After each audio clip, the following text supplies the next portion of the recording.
What if Easter has a deeper meaning? Easter, a pivotal celebration for Christians around the world, commemorates the resurrection of Jesus Christ from the dead, described in the New Testament as having occurred on the third day after his crucifixion by the Romans at Calvary, c. 30 AD. It is the culmination of the Passion of Jesus, preceded by Lent, or Great Lent, a 40-day period of fasting, prayer, and penance. Easter's dating itself reflects an amalgamation of calendars and cultures, being determined by a lunisolar calendar similar to the Jewish calendar. The First Council of Nicaea, 325 AD, established the date of Easter as the first Sunday after the full moon, the Paschal full moon, following the March equinox.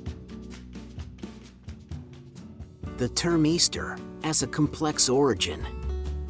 One theory suggests it is derived from Eostre, or Eostre, a Germanic goddess associated with spring and fertility, whose feast day was celebrated on the vernal equinox.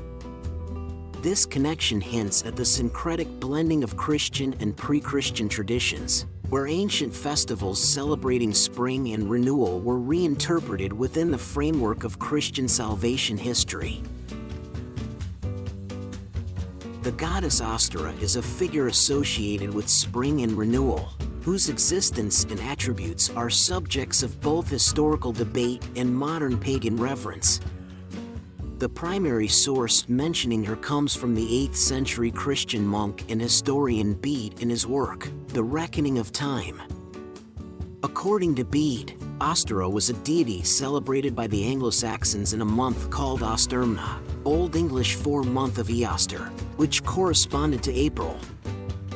He linked this celebration to the pagan festivities that were adapted by Christians to celebrate the resurrection of Jesus Christ, thereby giving us the name Easter.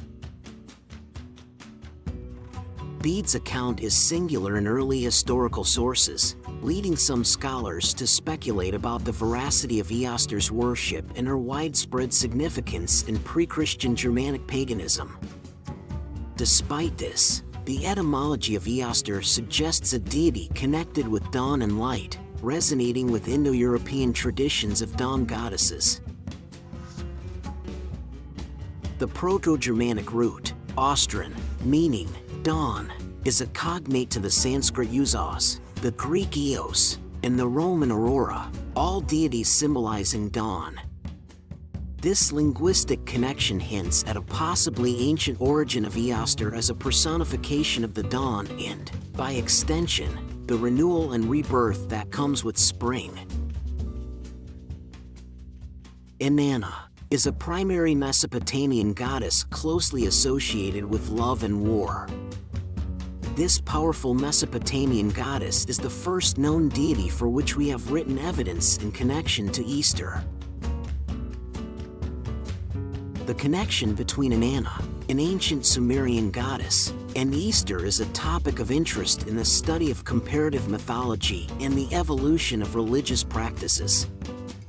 While Easter is a Christian holiday that celebrates the resurrection of Jesus Christ, the story of Inanna provides one of the earliest recorded examples of a descent into the underworld and a subsequent return to the upper world, themes that resonate with the death and resurrection narrative central to Easter.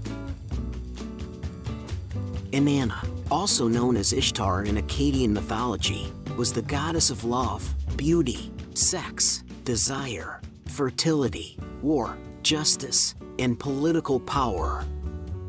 One of the most famous myths associated with her is the descent of Inanna, recorded in Sumerian literature. In this myth, Inanna descends into the underworld, ruled by her sister Ereshkigal, for reasons that vary in different versions of the story. Upon entering the underworld, Inanna is stripped of her powers and possessions and eventually dies. However, Inanna's death is not permanent. With the help of Enki, the god of wisdom, water, and creation, she is resurrected and allowed to return to the upper world, but with conditions that reflect the laws of balance and exchange governing the underworld.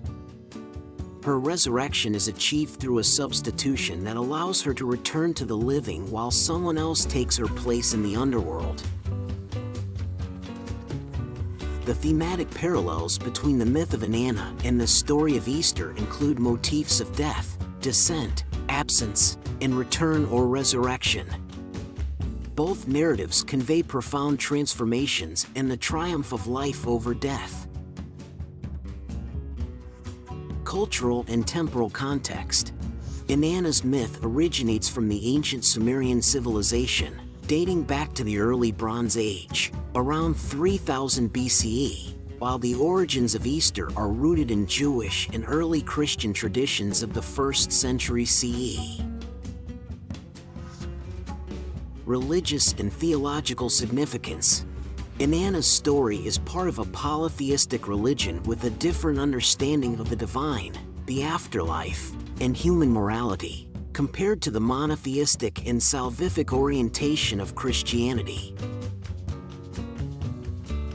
Narrative and symbolism. While both stories involve themes of death and return, the specifics of the narratives, the reasons for the descent, and the consequences of the return differ significantly, reflecting the distinct religious and cultural contexts. I appreciate you watching my videos. Don't forget to like and subscribe.